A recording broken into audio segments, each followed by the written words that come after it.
ভাইয়ের দুঃখটা বুঝতে হইব। তুই কি কস? আব্বা ভাইকে বিদেশ যাবো গা। ভাইয়া রাম বলে কি স্কুল যাইব না?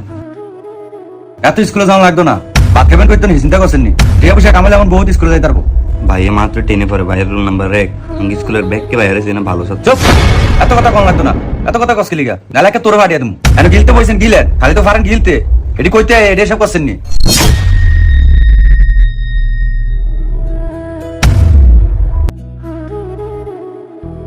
আবার কি কই একটু হন, তুই যদি বিদেশ যাস তাহলে তোর দুটা ভাই আছে, এবার একটা লাইন হইব।